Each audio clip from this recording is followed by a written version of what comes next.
Have you ever wondered why the price of your favorite sneakers suddenly jumped overnight? Why your groceries cost more this month than last, even though your salary didn't change? You might hear words like inflation, global crisis, supply chain issues. But buried beneath all that economic jargon is one of the most controversial tools in modern trade policy: tariffs. Some call them a necessary protection. Others say they're just a glorified tax on the everyday person. But what are they really? And more importantly, are they worth it? Let's strip it down.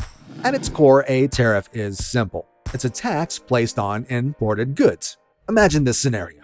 You're the US government. A company in China makes a smartphone and sells it in America for $400. You, as the government, say, hold on. If that phone comes into my country, I'm slapping a $100 fee on it.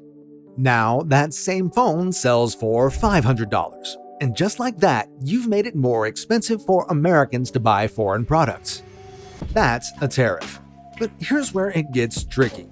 That $100 fee, it's not paid by China. It's paid by you, the consumer.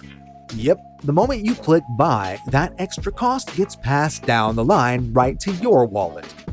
So if tariffs cost us more, why do governments love them? Let's go back in time.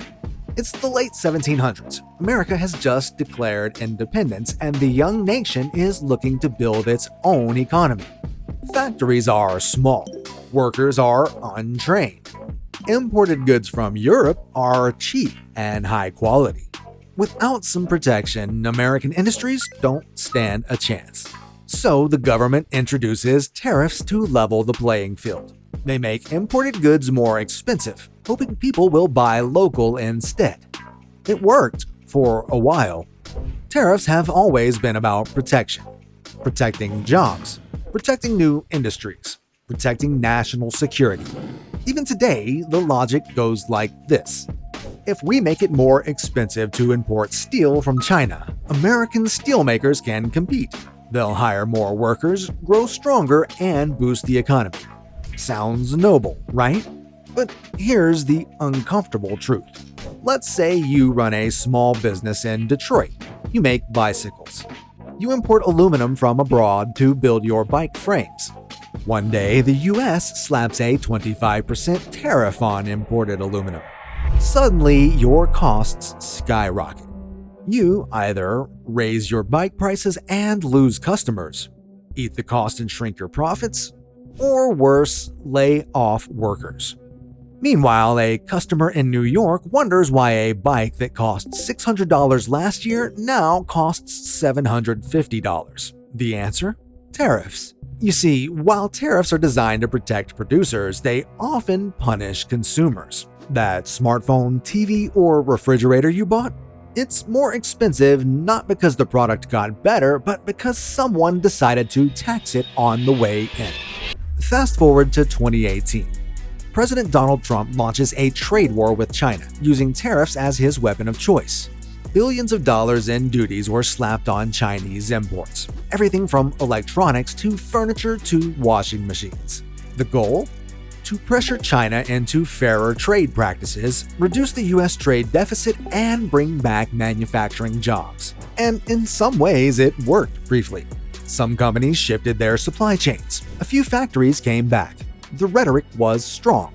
But the fallout? Retail prices surged. Farmers couldn't sell their crops to China. Businesses, especially small ones, struggled to adapt.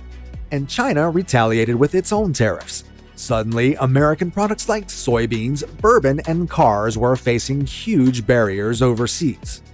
What started as America First quickly turned into America Pays More. Let's break it down. The winners?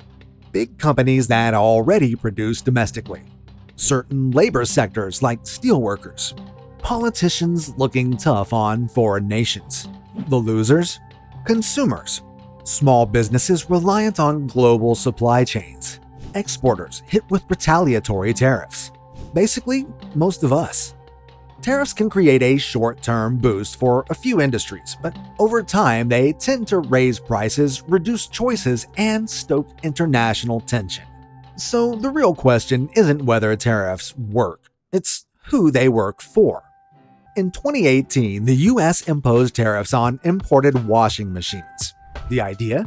To protect American manufacturers like Whirlpool and revive domestic production. Initially, it looked like a success. Whirlpool stock surged, factories expanded, jobs were added. But then something unexpected happened. The prices of washing machines went up by as much as $86 per unit. And not just that, dryer prices jumped too, even though they weren't part of the tariff. Why? Because people usually buy washers and dryers as a pair, so retailers hiked the price on both. The result? American consumers paid over $1.5 billion more. For every job the tariff created, it cost consumers $815,000. Let that sink in. What looked like a win for American manufacturing became a hidden tax on millions of families. In 2025, when the US tariff raised on Chinese goods, China retaliated by targeting American agriculture, specifically soybeans. China was the largest buyer of American soybeans, but once the tariffs hit, that demand evaporated. Prices for US soybeans tanked. Thousands of farmers lost their largest customer overnight. Some had to burn their crops or let them rot in silos. To soften the blow, the US government issued billions in subsidies to affected farmers. But here's the twist. That money came from taxpayers. So instead of selling to China, farmers sold to Washington. And you helped foot the bill. This is the irony of tariffs. You're told they punish foreign nations, but often they punish our own people more. Supporters of tariffs argue that there's more at stake than just money. There's security. They say if we rely on other countries for critical products like semiconductors, medical supplies, or steel, we're vulnerable. And they're not wrong. COVID-19 proved just how fragile global supply chains can be. Countries scrambled for masks, test kits, and ventilators, many of which were made abroad. In such cases, tariffs can be used to rebuild domestic capacity, to ensure that in times of crisis, we're not stuck waiting for cargo ships from halfway across the world. So yes, there is a case for using tariffs strategically, especially for national security. But here's the catch. Strategic use is rare. Political use is common. Tariffs often become a tool for scoring points in elections, not solving long-term structural problems. Here's what most people don't see. Tariffs in one country don't stay in that country. Let's say the US imposes a tariff on Chinese solar panels. China, in response, might cut exports of rare earth minerals to the US, minerals needed to make smartphones, batteries, and electric vehicles. Europe, watching the drama unfold, might start building alliances with China instead. Smaller countries caught in the middle like Vietnam or Mexico suddenly face increased demand from companies looking to dodge tariffs. But they're not always equipped to handle the surge. The result? Global supply chain disruptions, political tension, inflation everywhere. It's like throwing a rock in a lake and watching the ripples hit every shore. Let's be fair, tariffs aren't evil. They're a tool. And like any tool, they can build or destroy. When used carefully, tariffs can nurture new industries, reduce reliance on foreign powers, encourage fairer trade agreements. But when used recklessly, out of anger, ego, or for votes, they often raise prices for consumers, hurt small businesses, trigger retaliation, weaken diplomatic relationships. So, are tariffs worth it? Sometimes, but not nearly as often as we're led to believe. Instead of slapping a tariff on every imported good, what else can governments do? Rather than punishing foreign goods, reward local production, tax breaks, research grants, and training programs. They all help industries grow from the inside out. The government can also strengthen trade alliances by working with allies to create fair trade deals, not trade wars. When countries cooperate, they create stability, which is better for everyone's economy. Another measure is to enforce trade laws transparently. If another country is truly engaging in unfair trade practices like dumping or currency manipulation, target the behavior, not just the product.